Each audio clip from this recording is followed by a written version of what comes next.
Okay. Good morning to everybody. My name is Yuko Kawai. I am the head of the FinTech Center from the Central Bank of Japan.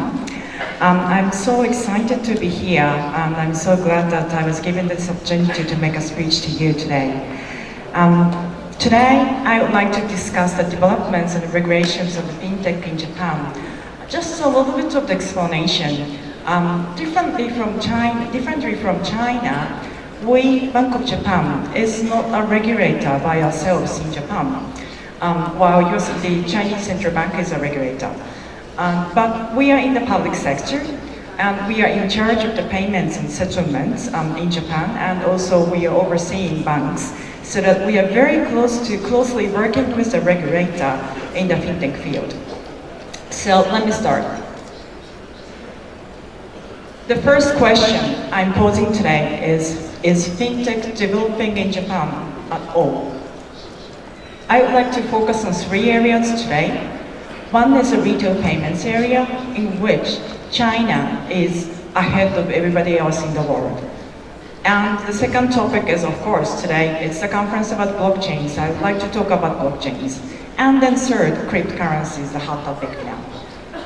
So the first, retail payments area. As I said, as you see, as everybody sees here, the digitization, the retail payments is far ahead in China, ahead of everybody else in the world. In comparison to that, Japan is far behind.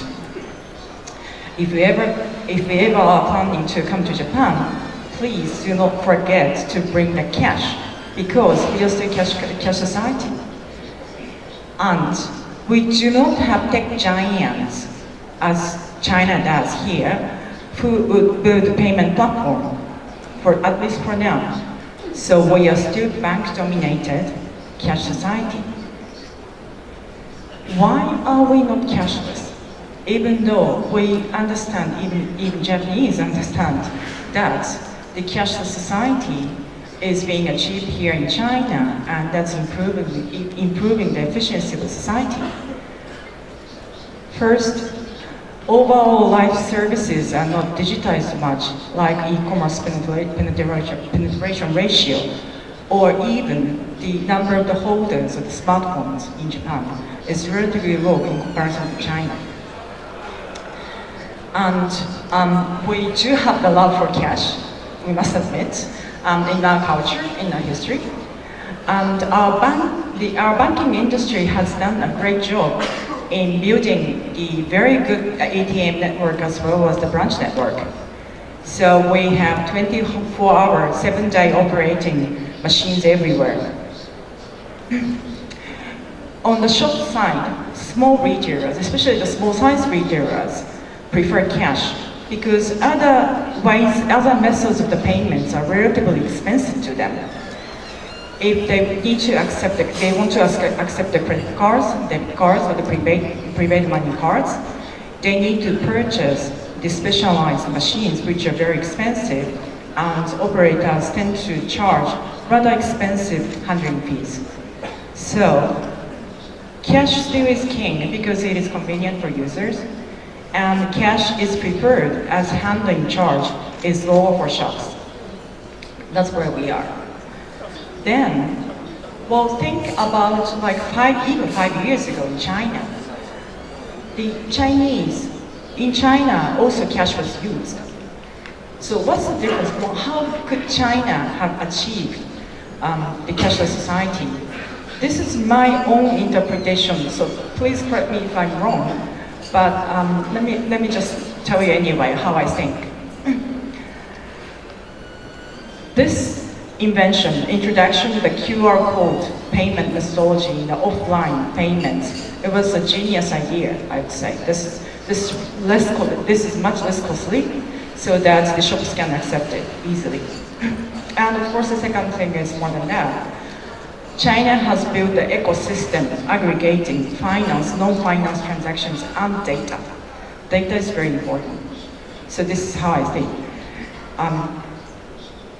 So this is the digital wallet board, and you bring the cash into the digital wallet, and within the system you move the money around. and you eventually remove the money out of the system. In doing this transfer of the money, you have the big data accumulated. So not only payments, but commerce, other financial transactions, and even the other human relations, behaviors, interests, all data are accumulated in big data. So that's being used for advertisement, e-commerce, insurance, other financial transactions, and it's even used for the credit evaluation, so it can lead to the lending. So those usage, accumulation of the big data, and utilization of the big data has really benefited and is supporting the payment system in China. That's what I think. So going back to Japan, why are we not cashless? Number 2. We have very strong concern over data privacy, especially when it comes to the personal data. We have very strong concern over cybersecurity because we are less digitized per se. And strong incumbent institutions, traditional banks, traditional card issuers, keep their costly legacy systems so that maybe the part of our reason is coming from the history and the culture. The others are coming from the incumbents, which are preventing new investment. But we need to change, and we are changing. We need to change because we are facing declining population, deteriorating demography, forces us to go digitization. So how can we learn from China is my next question. So China has the aggregated retail payment platforms.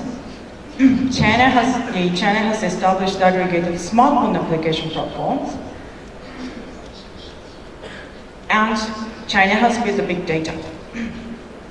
So we really need to think about our own methods to build nationwide big data in line with our requirements level of the data privacy and security. So that's the retail payment space. Let me go into blockchains. Blockchain applications in Japan. Well, the normal ones, the cryptocurrency, set of the cryptocurrencies. Maybe a rather unique set of the cryptocurrencies we have in Japan is the private coins. There are so many small private coins in Japan, which I will touch upon later. And in the finance space, we have many POCs implemented by the large financial institutions, and a little bit of the experiments in the commerce area, but not much. Technology is in focus. That's again the usual set: Bitcoin or non-Bitcoin public chains, and also the private chain. The one group is large consortium like Hyperledger. The other is very private chain, which are used for the local currency, local cryptocurrencies. But all chain technologies at this moment, we tentatively conclude that are still developing, so that they're at the too early stage for the large-scale practical applications. We are not at that stage yet, is our tentative conclusion for this moment. And we also have some focus on the interledger technology, which is trying to connect the separate local chains. So the questions we are asking, going through all the POCs, we question ourselves that, well, these questions have been asked by the previous speakers already. Does it really need to be blocked or chained? Many use cases seem to require only the shared ledger or the common database. Does it really need to be blocked or chained? Or does it really need to be distributed? Sometimes the centralized, the existing system could be better in doing the things. And issues to be solved. These issues are also touched upon by previous speakers already. That scalability, processing speed, and cybersecurity, data privacy, encryption is not immune forever, so that you really need to have the data privacy being developed all the time, and governance. If you put administrator, which could be one of the solutions, the administrator will require some trust, and it becomes really closer to the centralized system existing. Now, the third area, cryptocurrencies. Exchange-listed cryptocurrencies the bitcoins. This is the composition of the bitcoins traded currency, the currency traded against bitcoins. So as everybody knows that as of January 2017, the composition of the traded currency has dramatically changed. So now Japanese yen is moving into like second or third position against being traded against bitcoins. And it's very interesting that we see some payment, the retail payment usage is started by the local shops in Japan. It is not very much popular, I would say, yet, but it's attracting people's attention, ordinary people's attention. And by asking the shops who have introduced the Bitcoin payments, they say that there are some payments being done already. So it's a very, very interesting developments we see in Japan. And as I mentioned, we have our own unique cryptocurrency experiments. One is the bank-issued private coins. The large banks are contacting POC to issue their own digital coins. And there are some local community private coins, many of them actually. And there are many types of the private coins, which many of them are not even using the blockchain technologies, but some of them are using the blockchain technologies.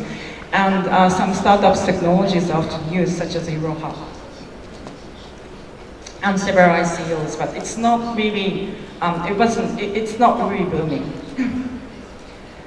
Initiative to support technologies, that's the other phenomena I would like to touch upon. This is the private sector initiative I want to introduce to you if you do not know this already. And there is a group of people who think that there is a program about the technological developments to support the Bitcoin and other the blockchain-based technologies. Because say, for example, only 50 active engineers or the 25 core developers are set to support the Bitcoin technologies. So there is private sector initiative called Blockchain Core Camp, organized by the organization called DigiLab in Japan. That's a 3-day course being taught by the core developers. They fly from abroad to teach Japanese engineers 3-day courses covering from basics to the future of blockchain, sidechain, and other technologies. So these types of experiments are being done in order to support the technological developments in Japan. Now, the regulation. The concept first, and then cryptocurrency and ICO regulations, which seems to be the hot area. Okay, now the basic concept is so simple, even though I said that I'm not a regulator by myself, I'm closely working with the regulator. Their concept is very, very simple. They first would like to support the expansion of people's welfare by the technology. But, of course, they need to be mindful about the protection of the users and the investors. So this is that simple. So what they have done so far recently, they have modified several rules to remove the obstacles for the innovation to happen. And they are coordinating nationwide cross-border researches and discussions.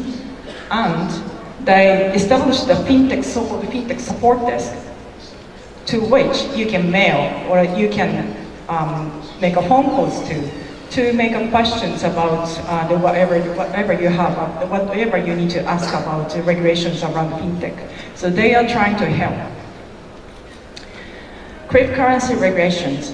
I often am told that Japan seems to be leading.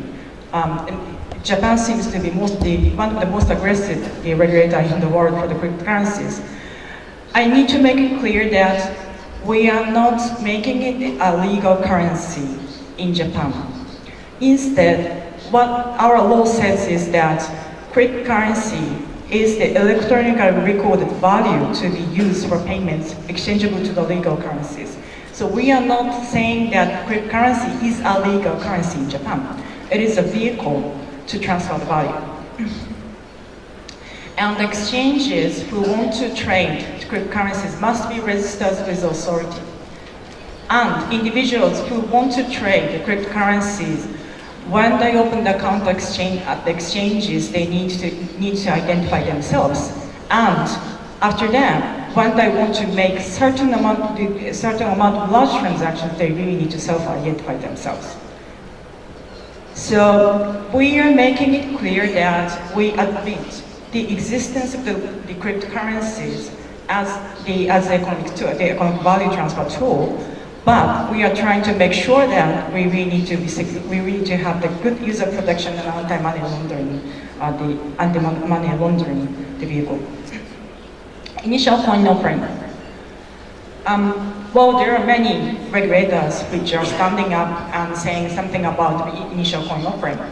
The most stringent one, of course, is China, the restrictions on ICO. In the US, the Securities Authority is saying that they might be subject to the federal securities laws. In Singapore, the similar comments came. In Russia, the central bank came with the comments saying that, well, it is a little bit too premature. It is premature to allow the cryptocurrencies to be used. So major concerns are the evasion of securities laws and consumer protection, anti-money laundering and all. And maybe there are some other consideration by the central banks or the regulators about the capital flow control. But from all the statements issued here, the first concern is about the evasion of the Securities Act. So how are we doing here? In Japan, we do not have a specific law for the ICO, but it doesn't mean that we don't have the regulation over ICO. If it is deemed to be the similar nature to the securities, the security laws will apply. If it is close to the prepaid money, Payment Services Act will apply. So depending on the nature of the cryptocurrency, we will impose applicable laws onto the cryptocurrencies or ICOs. And Japanese authorities, of course, reserve the right that they may consider the new laws to further secure user protection if needed in the future. Okay, finally, opportunities and supports. Okay, Bank of Japan. As I am representing Bank of Japan, I would like to mention what we are doing. We are doing the center, and we are doing the study. We are coordinating with the other central banks, European central banks, and we've recently announced the report of the distributed ledger technology to be applied to the payment infrastructure. And we are conducting researches and holding forums on various subjects, such as AIs encryption, of course, on the blockchains as well. And I am the head of that, but we have the FinTech Center, which facilitates the information exchanges with internally and both internally and externally. Okay, well, let me just go back. We have the coming event in Tokyo next week, so please come if you can. We will hold a week-long FinTech Summit in Tokyo. There we will invite the many people from the inside and outside of Japan, and we would like to discuss so many things. And we also have some accelerators. Notable ones are, one of them is the accelerator for the foreign company, sponsored by Tokyo Metropolitan Government, that's the local government, and that is called FinTech Business Camp Tokyo. The first round is already selected, I believe, but they are welcoming the foreign startups to come to Tokyo and establish their business. Also, the large incumbent corporations make consortium to sponsor some of the accelerators. One of them is called FinLab. You may have heard of that. So they established a very good office location in front of Tokyo Station, and they are trying to support the startups here. And some foreign companies are included in this. Going forward, what do I expect? Japanese FinTech will develop most likely in collaboration with the incumbent banks and large corporations. because they all see digitization is inevitable. As I said, that we are facing the decreasing population, so that we really need to go for digitization. So it is more or less like more collaborative rather than confrontative, or it's not. I wouldn't expect that any of the huge disruption will occur from fintech. And public authority will continuously support the motivation and support the innovation in finance, while we need to be mindful about anti-money laundering, user protection, and cybersecurity. And the questions that I often get here is that, does Bank of Japan issue the digital currency in the near future? Not now. We are studying it very seriously. Not only us, but all the central banks in the world are studying it. Studying the digital currency, whether they publicize it or not. I'm sure that they all are interested in studying it. But in our case, I personally do not think that our society is not ready for that yet, or that our society has the social opinion, aggregated opinion to go for digital currency. And the biggest problem about the central bank's digital currency is very well known that it may reduce by issuing the digital currency by the central banks, it may reduce the deposit amount held by the private sector banks. If it happened to be so, private sector banks will lose or will decrease their power to lend onto the economy, which could be a problem. So it is not very easy for the central bank to say that, well, we're going to go ahead with the digital money. So we are all studying it, and once the time comes, we may realize the world of the digital currency by the central banks. Okay, thank you very much.